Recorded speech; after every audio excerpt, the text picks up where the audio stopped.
One of the things I love about these question and answers segments that go on at colleges all across the country is you get to see college students who are on fire. And we're talking about unregenerate, hard-hearted sinners who are just stirred up. Okay, they want to know, and these are people who would tell you, I'm not a Christian, I'm an atheist, I'm agnostic, but I want to know what's the answer to this, and what's the answer to this, and why is this way, and the very God I don't believe in, why does He do this? And really, what it shows is that man knows there is a Creator God, and that there is this angst within them that they can't explain. Okay, it's because of their hatred for God and their desire to suppress the truth, but they can't suppress because we were created to subconsciously understand that we belong to a creator, that we are at enmity with this creator, that we have a problem and we need an answer for our sin. And so I love to see these people, these young adults who get at the podium, the microphone, and you can tell that they're just, oh, they want to know, give me the answer, give me the answer. It's a testament to the reality that there is a God. Okay, and that there are no atheists. But let's get into how Frank basically butchers the grace of God. I'm going to play the clip and then I'm going to give a biblical response right after. Now, the young lady's question was basically, why would a perfect God create imperfect beings? Now, Frank's response wasn't necessarily directed at that question in particular. He kind of diverted his attention away from that question onto the free will of man. And he was very wrong. Frank's response is that God cannot force free creatures to do what they want. That's what he said in response to her question. Now, Frank's ideology regarding grace is that it's conditional, not irresistible. Okay. The Arminian view believes that grace is resistible. And if that were the case, that would mean men are like God. Okay. To believe that the grace of God is resistible, you're basically assuming that mankind has the power similar to that of God. In order to resist a sovereign God, you would also have to be a sovereign God. That's impossible. Okay. The reason that grace is irresistible, which is the Calvinistic view of grace, okay, is because God is sovereign. And He's not just sovereign, He's omnipotent. He's omnipotent over all things. Okay. What that means is that if God has sovereignly elected you to faith before the foundations of the world, you will receive His elective grace and you will be saved. If our salvation was left up to us, no one would be saved because no one would come to God. The scriptures make that clear. Okay. The problem with free will, the problem with Frank, and the reason why Frank has no gospel, he has no good news to share with anyone, is because his false view of man exalts man over God.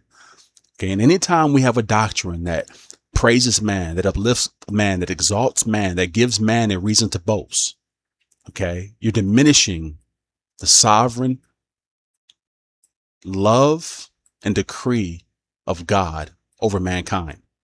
Okay, that is not good news. That is a doctrine of lies that gives the sinner no hope. Okay, and that's the problem with free will. And that's why I've watched a lot of Frank Turek, and he tends to be all over the place. He's very knowledgeable. I don't think anyone can say anything against that. His church history, his knowledge of the Bible. But if you get this wrong, okay, it destroys everything. Okay. And the inconsistencies of how you answer questions are revealed. Okay. And it's a problem. It's a problem. But to go back to the young lady's question, why would a perfect God create imperfect beings? The problem with this question, and the problem with most people that have this idea, well, if God is God, why did He make us to sin? Why did He allow sin to enter the world? What people need to understand is this is God's story. Okay. Too often we're too humanistic. We tend to look at God through our own lenses regarding what we feel about ourselves. When the truth is, listen, this is God's story. Okay. This is how God has determined to display His love. Okay. God doesn't have to answer to you why, and He doesn't answer to you. You can't find an answer to why God did what He did. He just did it. Okay. And he is supreme. He is sovereign. He is in control and he rules all things. And so part of what it is to be saved is to quit fighting God. See, the young lady, she is fighting God. I want an answer. She's accusing God. She's putting God on question, just like Job did. I want an answer. Why'd you do this? Okay. And his response would be the same way he responded to Job. Where were you when I laid the foundations of the earth? Where were you when I did this and I did that? Who are you to question me? Okay. And see, there is no salvation until a sinner gets to the place where they stop trying to find a reason not to believe in God. Okay.